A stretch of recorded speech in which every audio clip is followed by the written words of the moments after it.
it seems not to be recording on X either. Is the recording sign on you right Nope. now? No, I don't have. Yeah, X is fucking up again. This is Okay. like the Eureka interview that we had. So no, I think we should be starting to pump my atom bags since they've been bleeding for 3 fucking years. Mm-hmm. Jesus Christ! I mean, uh, I used to remember. I used to be the happiest fucking camper when I got atom because I thought this just makes sense. This is gonna fucking go to the moon, 150%. And boy, was I fucking wrong. That shit just didn't go anywhere but down. It kind of Mm-hmm. recovered for a bit, and now it's just pretending to be dead. But I don't know if I actually did a mistake there or I'm just early. I'm hoping for the second, to be honest. Mm. You guys are not big in Atom, are you? No. Atom, not anymore, no. Mm. What's going on with Polkadot, guys? Cosmos, you mean, no? Yeah, Cosmos. Polkadot is not Yeah. going anywhere simply because they suck at marketing and they kind of stayed behind. But Polkadot, I used to have big bags of Polkadot. I made No. mad money with Polkadot. Mad What was money. what was the other one called that did this meta something? The shitcoin? That did the 3D scan of people. Oh, Meta Hero. Meta Hero, yeah. Oh, Meta yeah, Hero. yeah, yeah. That was. I. By the Oh way, I wait, still do hold you my mean that original or do you bags. mean the eyeball scan? WorldCoin. No, no, I think it means Meta Hero. The 3D scan Yeah, is a yeah. Meta Hero. Okay. And Meta Hero was. I still have the original bags. I could have.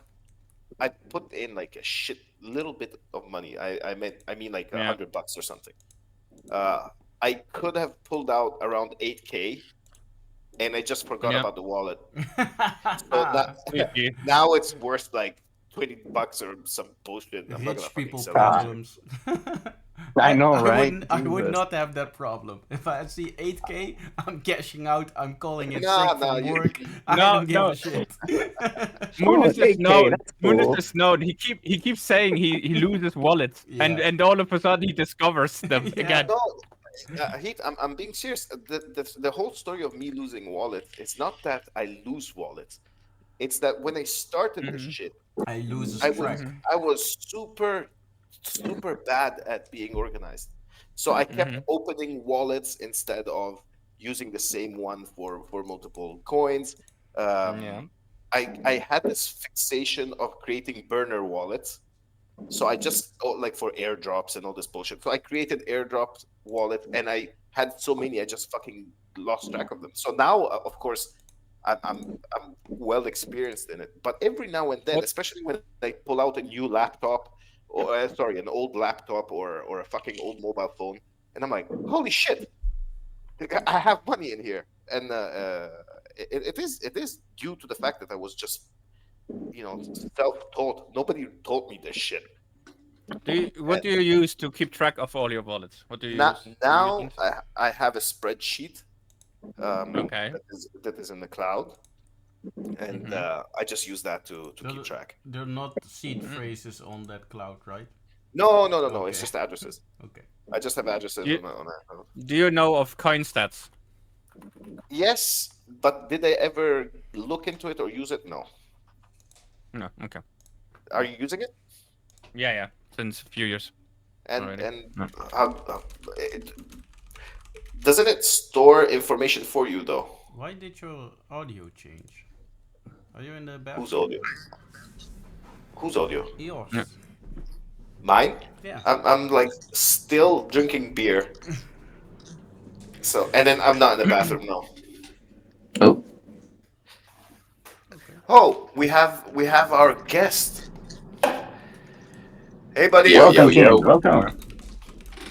Sorry, Hey, we usually how are you start our today? space just by bullshitting. So sorry if I didn't notice. No, you're We good, have How the man. do echoes. What's up? how do Oh, we no, pronounce welcome, your welcome. your How are you name? doing today? Yeah, pretty Zenial? good. You pronounce it Xenial. Zenial. I Okay. had it. Thanks for telling me. I would have fucked that up for the whole space. Yeah, no, you're good, brother. So we usually start our space with just uh, kind of tons of bullshit, and we didn't fail this time either. So we went on on a I love 20-minute rant of nothing. Yeah, Well, I do that too. are you familiar with spaces? Do you usually do them? No, not really. So I appreciate you guys for having me on. I know our communities aren't really completely aligned, but there is some crossover, and everyone loves music. I support what you guys are doing, so I'm happy to be here. Thank you for coming, but honestly, we do this for fun. We have no other Yeah, reason than just spending time with each other, and also because I'm very altruistic, and people really like listening to me speak, especially our Es- friend Void. Especially you yourself. let's go. Like especially Yeah. me.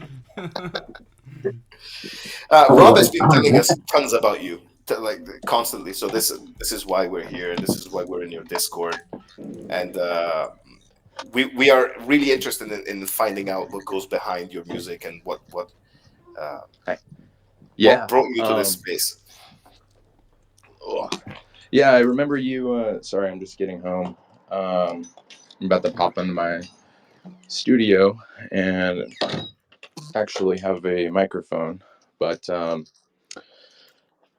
let's see here. Yeah, I remember you popped into our Discord chat the other day, Hmm. and you were sitting in on some of our production time. Yep.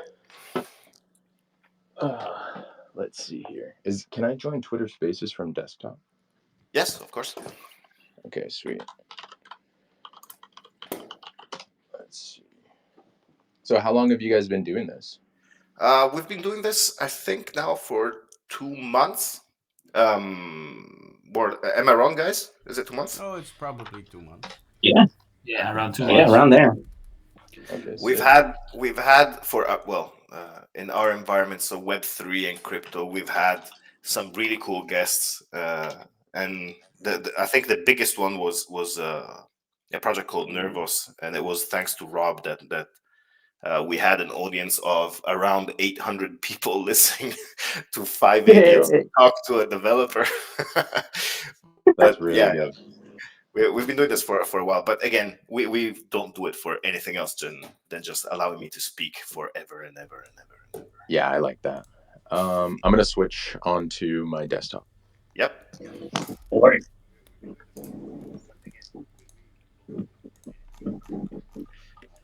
Shout out to Dumbface. hey, That's don't say it. He's, He's a that doesn't CKB bro. yeah, I was just looked at his profile. I'm loving that another CKB lover is there. See, the nervous Yay. space did us great things. People still coming in. Requested well. approve. It didn't sound good when you said shout out to Dumbface. Now I realize that there's a guy called Dumbface. So I that's can't that's help it. It's his name.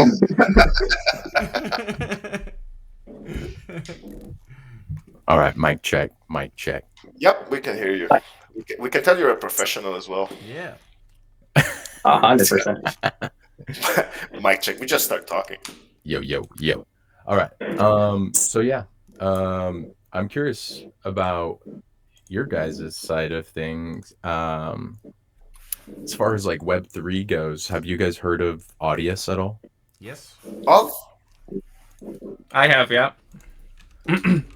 So, one of the guys in our Discord is a moderator for the Audius community and like a mhm. big internal proponent and kind of like promoter, I guess. I was hoping that he could join because he may be able to provide some relevant conversation to for your guys' audience. But I think there's a lot of potential for crossover between blockchain technology and music. Mhm. I, Well, I know that Audius is quite old already. I think it's a project that's been on going for a while now already in Right. crypto. Yeah, I believe it's been out for a few years, at least 5. Um, that's like 100 years in crypto. for real. No.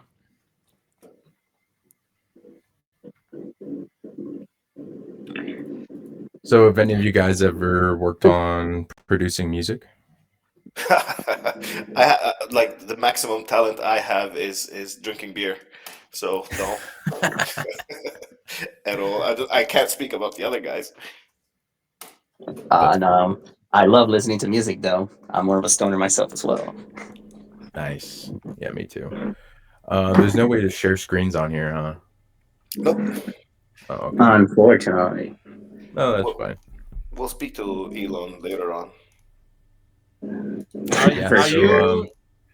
How did you come into contact with Audios as an artist? So Audius, I actually got introduced to by one of my best friends. His name is Mind Fabric. He's also an artist, and he had a previous project that he almost exclusively released on Audius, and obviously he really supports the decentralized aspect of it and artist empowerment. They've actually recently just started um, essentially like a concerted effort to incentivize larger artists to bring their audiences to Audius. That was a tongue twister.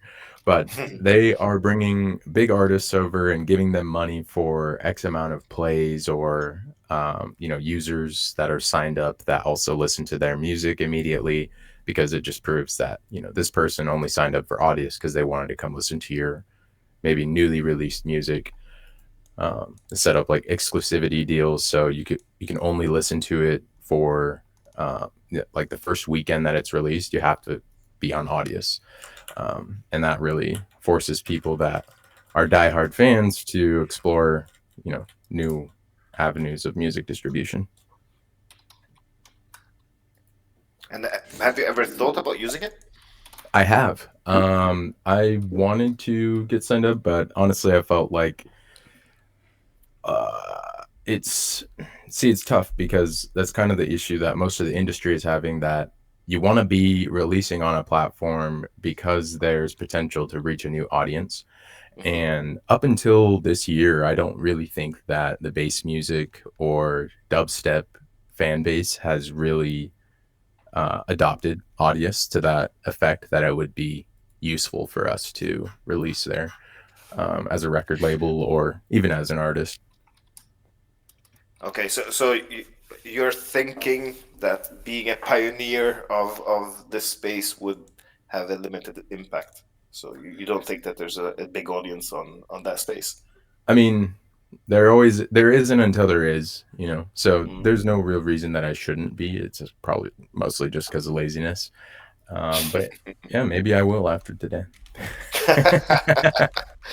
Well, if we do end up on Audius, we expect a percentage of the profits from them. All right. Nice.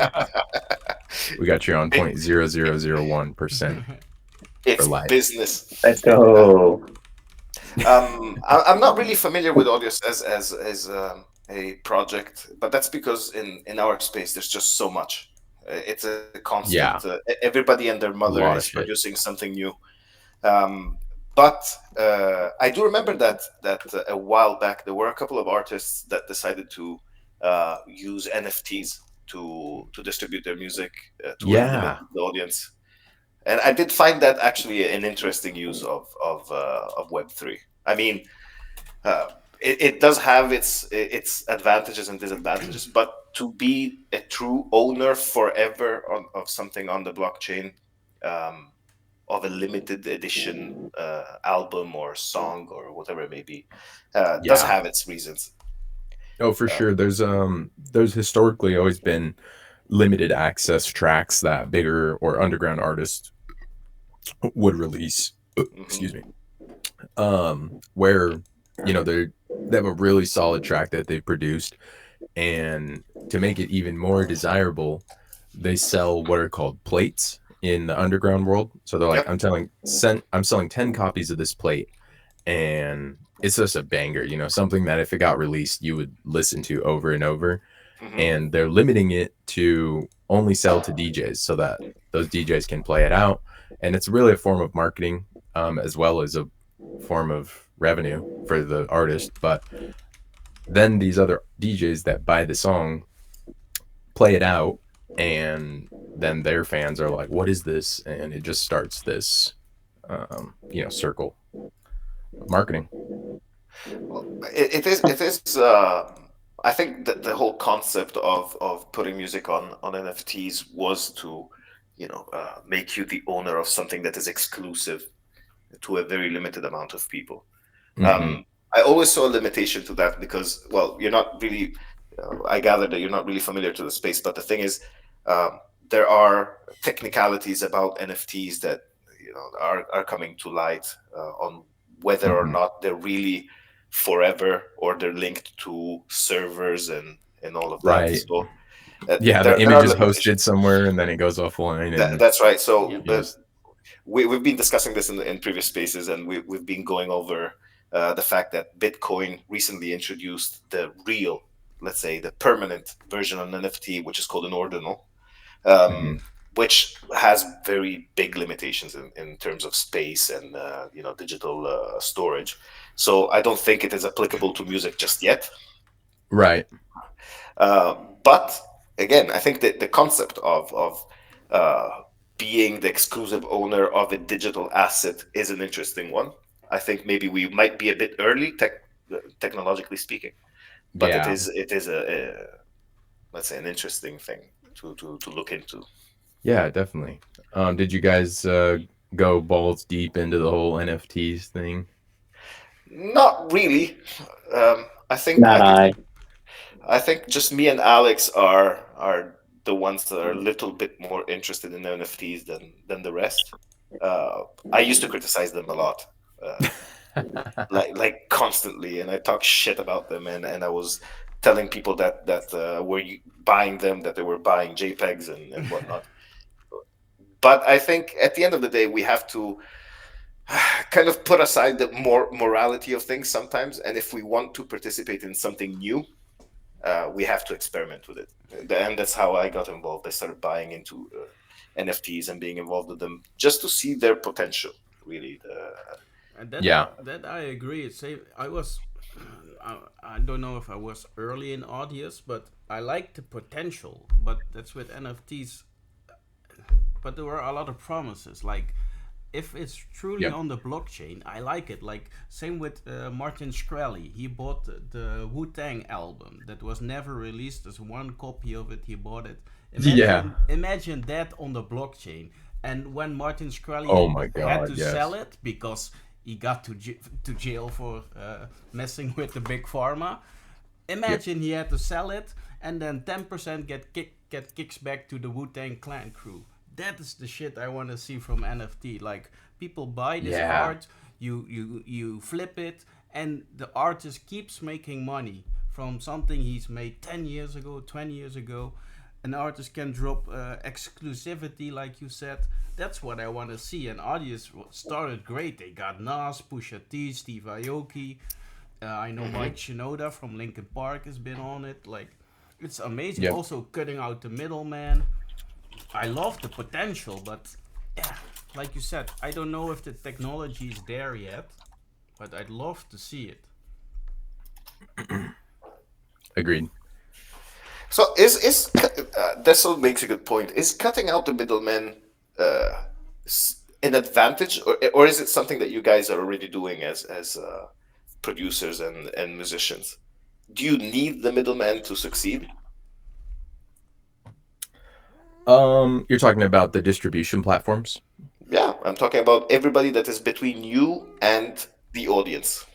I think we're kind of getting to we're touching on the same point in different ways where um and we're kind of revealing that what we're missing is a decentralized hub for music, because the only reason Spotify, SoundCloud, Apple Music have this control and kind of a behind the curtain partnership with these distribution services. So, as an artist, if you want to release a song on Spotify, you go to a distributor who then sends your song to each of these platforms. They have a back, end deal, and they always take a cut of your music, Spotify being the main one.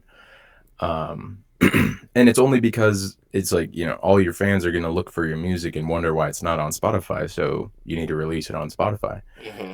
But if there were a way that we could convince, or at least inform everyone, that if you want to directly support the artist, use, you know, this platform, in this case, let's say it's Audius, Hmm. because of the, you know, perpetual ownership of the artist's music rights. It's very similar to an independent release in that way, where you're just putting it out on the internet. People will find it if they want to, and you retain full ownership rights. Hmm. Now, on the other side of that, there's a trade-off for giving up, let's say, 40% of your ownership revenue on this track for life, because you're handing it off or working with the people that have the resources and the networks in place. You know, you leverage those so that your music can get in front of the people that it needs to. And that's kind of where you're paying in other ways, where you're like, okay, I don't need money, but I just gained 1,000 fans because, you know, I got placed on this playlist, or I'm working with this record label. And although the record label now owns my song, people people love me, you know, and you're kind of making that trade off. Are they like gatekeepers? Like these are our terms, take it or leave it? In my experience, I've felt that a lot. Where you from the perspective of, I haven't released on a big label yet, but a lot of these, any sort of label that has an established fan base and a brand, has the right to be picky about the terms, or, you know, the songs that they're submitting or accepting to their label.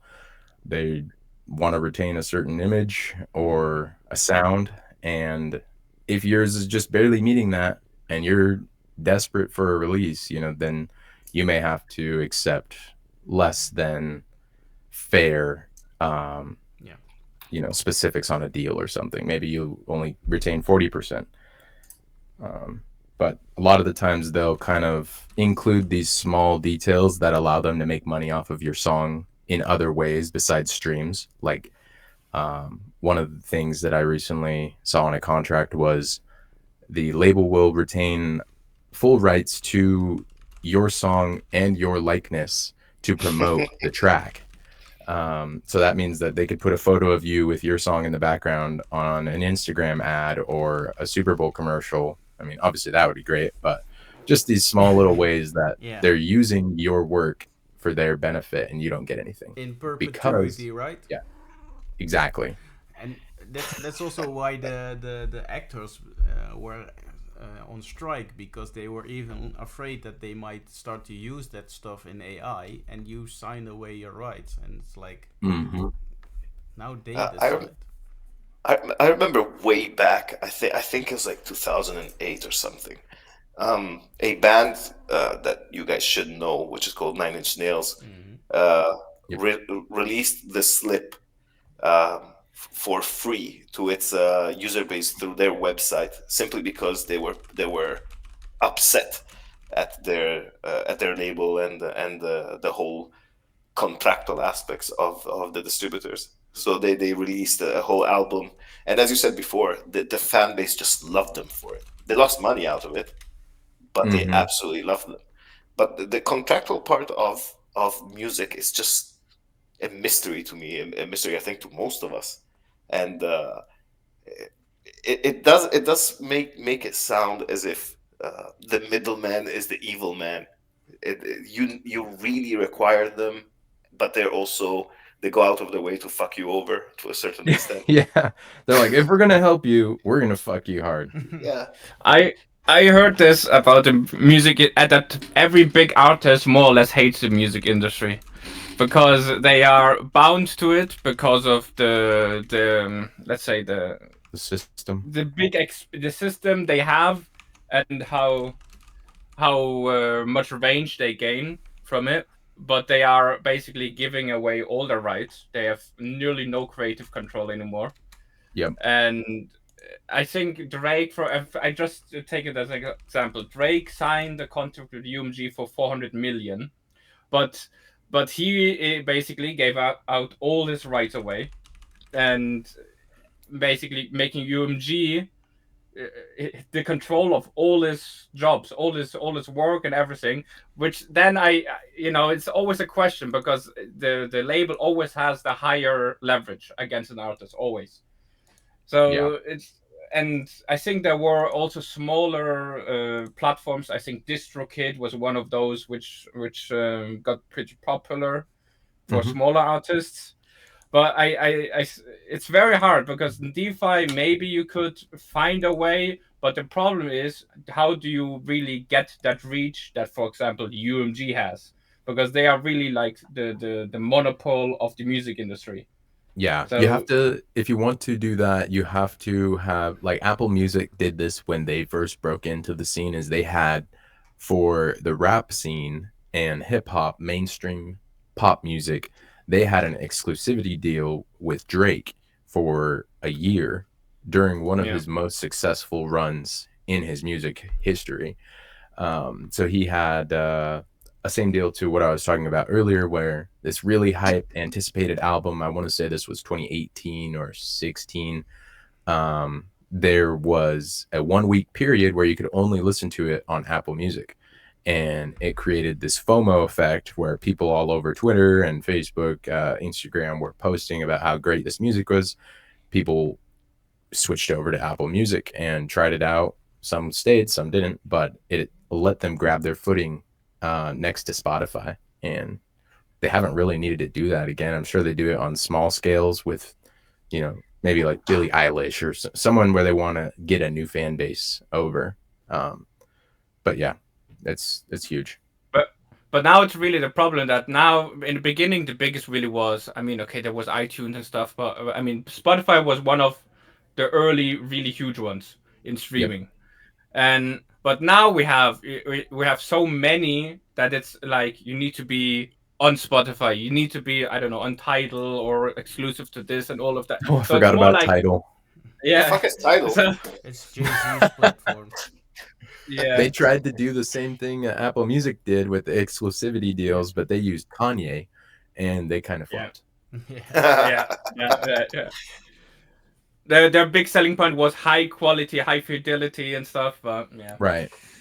But now I feel like it's like you need to be on so many platforms that you're basically just giving away your work in pieces rather than just one in a whole. You just give it away here and there. So it's is it that much better? Really, I'm not sure.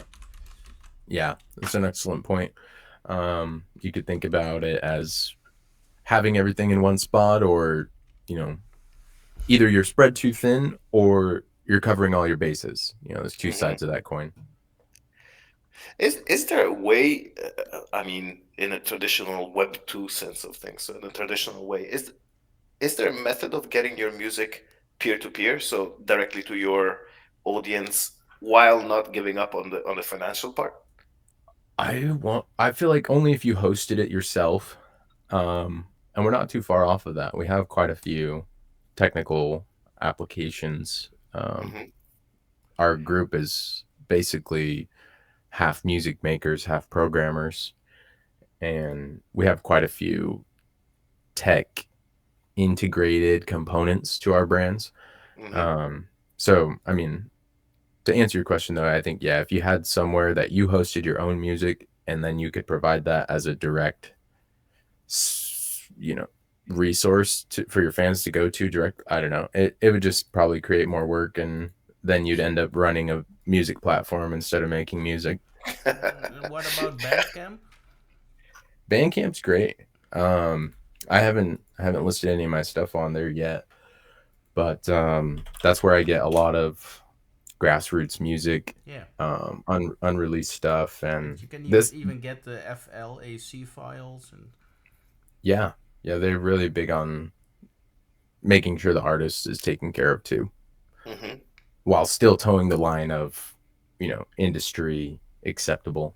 yeah. Like Audius just seems like the bastard child that is a little weird, but still, hanging in there. I don't know.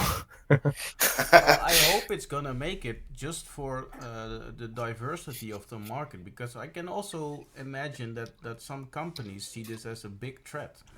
See, Yeah, imagine this takes definitely. off and like big artists are like, well, I signed for 3 albums, they are done. Now I can go on this platform and I take Totally. 95%. Oh, I I really don't. want that to happen. I was looking at the can, stats can, can of I your. ask how much are you keeping, or is that under the NDA?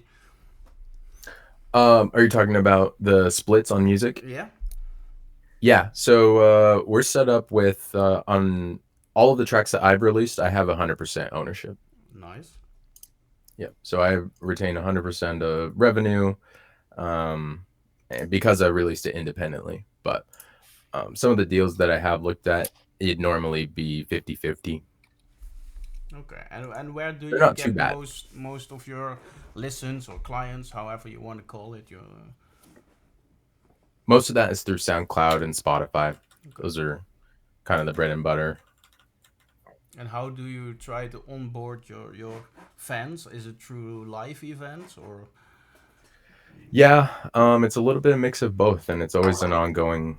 That's kind of the magic question, how to grow your fan base with relevant interests, and a lot of that is through in-show, in-person, concert marketing. We also host shows. We have a festival that we put together here in Boise, Idaho, every year, and bring out a 60,000-watt sound system with lasers. It's called Eternal Echoes, and yeah, so that's kind of part of our marketing. We're also really big on social media, influencing, trying to connect with people through there. People that have similar fan bases, obviously we'll go and try and uh, just market. There's no other real How, explanation. It's just how much of being on the road is part of the marketing? Do you spend a lot of time moving around and doing yeah, live shows? I'd say it's about 50%. Oh. Um, yeah, last year I played, I want to say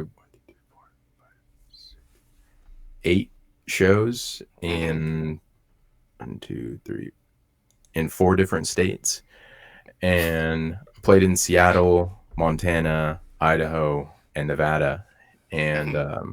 all of those were huge pickups on after my set, to meet new fans and people that enjoyed the music, and let them know about what we got going on, that I'm not from here. Because when we went out to Montana, it's pretty rural, and their population is like a fifth of our state's. So really densely popular or spread out. That's everyone is really far away from each other. So at this event, it was cool to see their community of this music come together, and then it was like, hot pickings, time to get to work and start spreading the gospel. Let them know about the Static Void. Can I jump into the What it? brand a bit?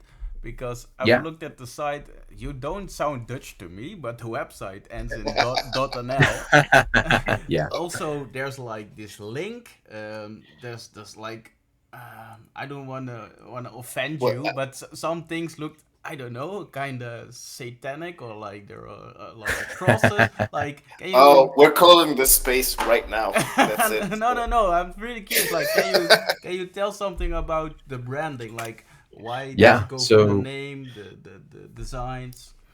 absolutely. I'd love to explain that. The Static Void is a bass music establishment, here on Earth. But Mm-hmm. in the bigger picture, it really is the liminal space between dimensions.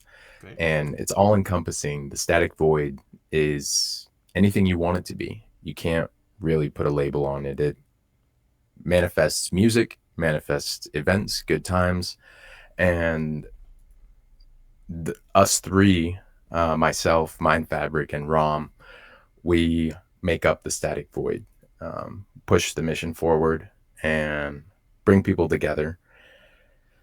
The Static Void is anything you want it to be. Like I said, we do a lot of stuff all surrounding bass music.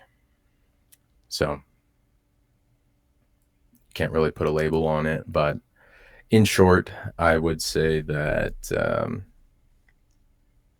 we bring good times. You're like the Blues Brothers. You are like on a mission from God.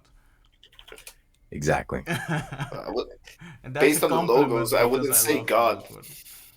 So we started this mission after evolving from a previous state in 2020, discovered bass music, and I started producing um, electronic music where I had previously spent the last 5 years producing hip hop, lo-fi beats, trap. And then I realized that as a producer that is making an instrumental for an artist to rap over, like let's say, Drake, his producer, you don't know who the hell that is. No. There's a guy that's sitting in a studio somewhere. He may be making a decent amount of money, but there's an aspect to performing your work that is really unmatched within the EDM world, because you look at these huge festivals with 50,000 people, there's one guy on the stage and he's playing the music that he wrote versus, a rapper that goes on the stage and raps over your beat. You just don't get the limelight. And I think that's really what drew me to this genre of music, is the reward to the work ratio. Definitely. Only a small few in hip hop get the recognition. Or you must be like someone like DJ Khaled that shouts it on every record, but still. Exactly. You have to have a gimmick Yeah. in that realm. And that's not what you want because you're a seriously talented artist. You're not a gimmick. Right. Thank you. Yeah. It's kind of hard to not fall into that trap, because even in our genre, there are other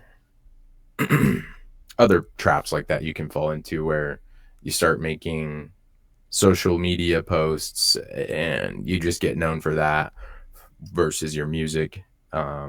You just attract the wrong types of fans um, when you do things for those types of reasons. I don't know. I've just seen it over and over.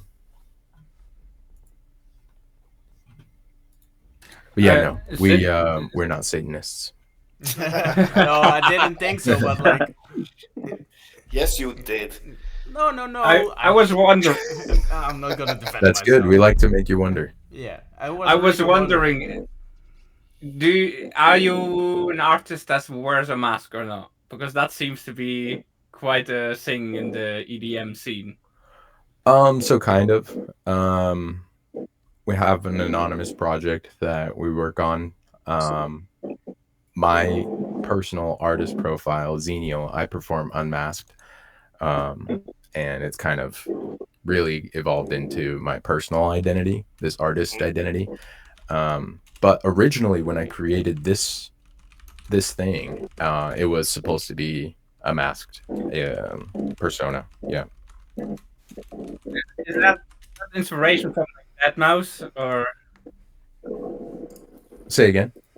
is that inspiration of wearing a mask? Do you think it's like pushed from Mouse or like Daft Punk or Cloud? Yeah, or... Daft Punk is a huge inspiration. Deadmau5 is all right. I never really was a huge fan, only because I wasn't into that genre. I really think he's a genius. He's the dawn of, creating a business from music and being intelligent about his brand. He's a really smart guy, but not the type of music I really like, not someone I worshipped over their music. Daft Punk, OG, really cool guys. And yeah, I would say I'm inspired by them. But I think really the best thing about a masked alias is that you don't have to be tied to the performances, because you can focus on the music.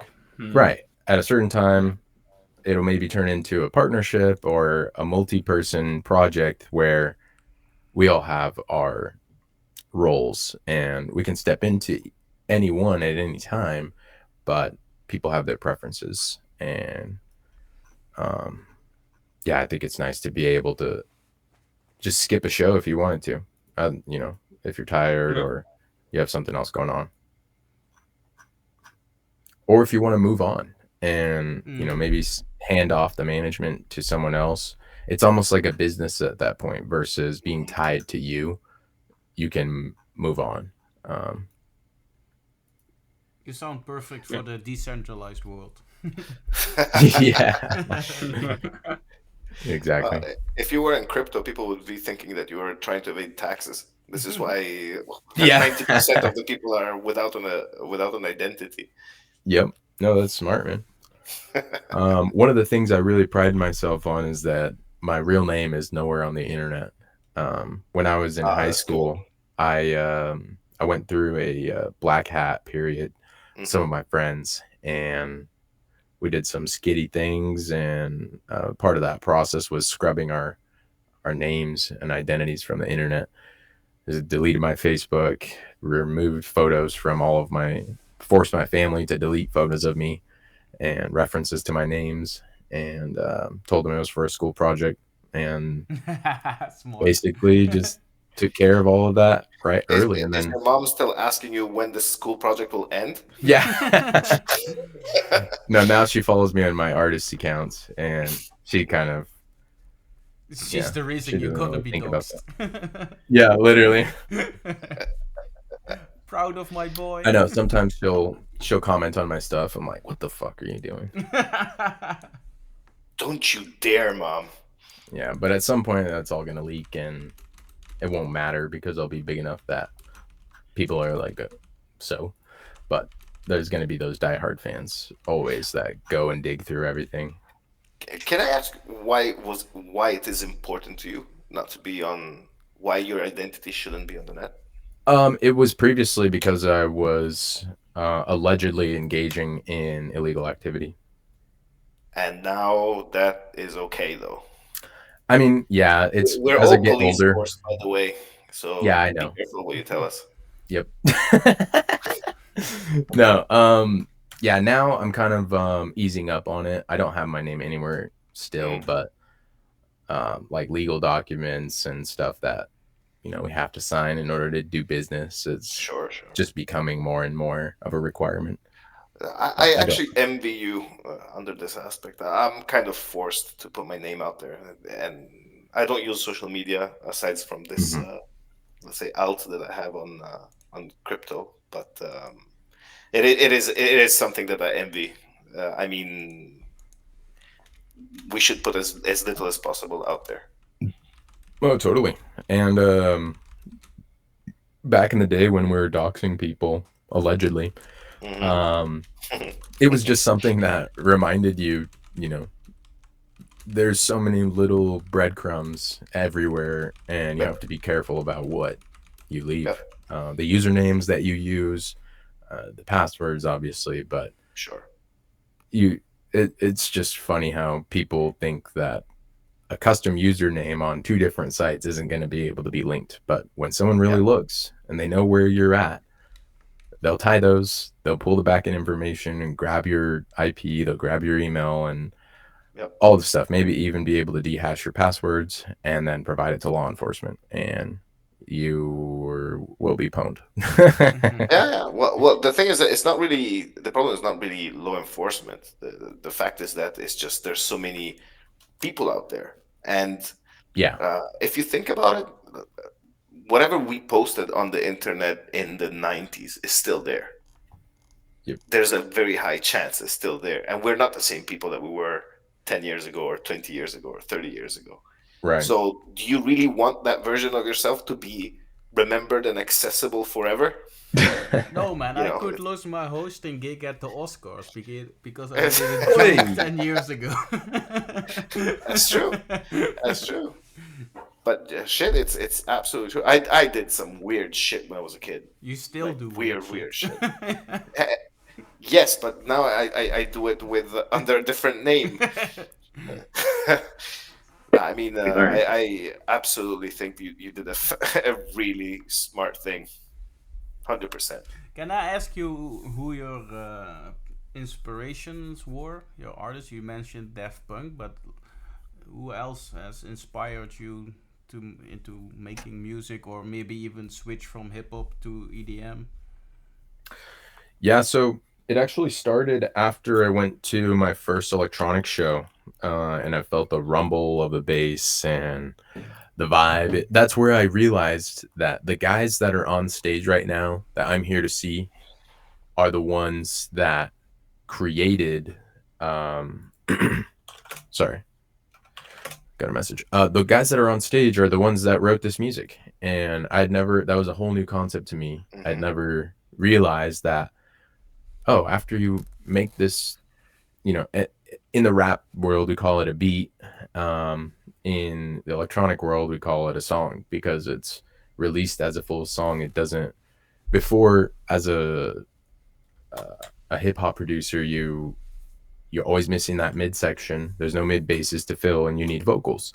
Um, you need to have a smooth voice. You need to have proper post processing, and you need to have good writing skills. And so that's a lot of different kinds of artistic expression skills that I didn't really feel I had, or at least that I didn't want to hone in. And also And then, maybe dependent on other people. right, it could be dependent on perception and people's interpretation of how you're delivering. So it's just like, I want to make electronic sounds. I want to make those sounds however I want. I want to have to rely on my one voice, this one oscillator, you know. Hmm. And that's where sound design kind of stepped in, and I began pursuing the technicalities of creating music. It's a lot more complex than making a beat if you're making electronic music. Well, I wouldn't know I where to have a start. question. But yeah, I gotta head out of here in like 2 minutes, Yep. so we can start Oh, wrapping thank up. you. Rob, you got the Okay, last question? Rob. Sure. Oh, sure. What music festival would you like to most play at? Oh, music festival I'd most like to play at is probably Lost Lands. It's Nice, the biggest dubstep Disneyland, for sure. festival in the U.S. I think it'd be really, really cool. I've been the last 5 years, and I know I'm gonna play. It's just a matter of the right Hell yeah, things dude. lining up at the right time, and the work that has to be consistently put in. I'm actually working on a new track right now, so yeah, Nice. just Excision got. was the first person I saw in rave. That Oh got me into shit, it. Yeah, that's a that his huge for production show. was wild. I'm like, yeah, it just mind blowing experience after seeing Excision. I'm like, oh yeah, I love this scene. Yeah, yeah, that was kind of that's an awesome first show. That's how I was after my first Excision set too. It was just like, wow, we need Throws the more fuck of down, this. guys. Yep. No, that's good stuff. No, hey, we appreciate you stopping by, man. We truly do. Yeah, is there anything that you'd like to say to the audience? Follow you anywhere? Yeah. Check me out on Instagram at Xenial, X.ENIAL. Also the Static Void on Instagram and all platforms. We recently just started a there's a mini game based around the lore of the Static Void. I don't know if you guys have ever heard of an ARG or an alternate reality game, but Yeah. it ties into some of the stuff that I was talking about with the Static Void earlier. There's more to it, and it can be explored. If you go into our Discord, um, there's a link on our website at thestaticvoid.nl. If you join our Discord, there's a channel that's called Console Access, and within there, there's a whole game to be explored, levels that can be gained, and ultimately begin your journey with the Static Void. Nice. So check that out. Heard. Thank you, thank you. We will. All right, guys. And all right, it's been a pleasure, man. Thank you so much for joining us. Thank you for coming on. Best of Yes, thank luck. you for having me. I'll pop in here as a listener next week. So stoked. Oh, Thank you very much. thank you, everyone. Thank you. Thank you. We appreciate you. All right, peace. Be well, team. Yeah. Bye. All right, so we had our first Web2 guest in this new Nice. experience. Yeah, it was a completely different experience. I'm absolutely not prepared to have conversations with normal people. I just realized that. It is an awkward experience when you're not talking to a degenerate, but it was absolutely cool. I We did always, learn a lot of things though. yeah, that's what I For love. sure. Like the behind the scenes stuff, like what goes on in the contract, how you get onto platforms, whether that be like in crypto or even in non-crypto. I think there's a lot of overlap. Yeah, it's cool. You never really get to speak with talented people in this space. Usually, it's just smart people. Yeah. In this in this case, it's a smart and talented person. So that was new. Again, I'm not good at speaking with normal people. So that's that's my problem. That's why you Uh, hang with us, right? yes, yes, Well, because you guys are not that's. smart nor talented. Are you calling me a dumb face? Yes, I am. No, dumb face is dumb face. Yeah. You're somebody else. I think this was a great experience. Uh, I won't be able to sleep for a couple of days, but it was absolutely cool. So thanks, Rob, again for bringing us Thank to you hang guys out. for This allowing us to host this space as always. Pleasure. this was really cool. Um, I think we've been doing this for an hour, more or Yeah. less, and I think we deserve a couple of beers. So if you guys are all Heard. right with this, I think we can wrap this up. Heard. Dumb face. Thank you for listening in. Yeah. We appreciate you. Shout out to Dumbface, Dumbface. you should really join our Discord, especially if you Hey. enjoy spending some time with us. So you can just go to upsiders.com Slash. slash Discord and it'll bring you directly in our house where we can make you feel at home or not. Up to you. All Thank right, you guys. guys. Thank Thank you. you all. Till next week. Have a Yep. See you next week. See you.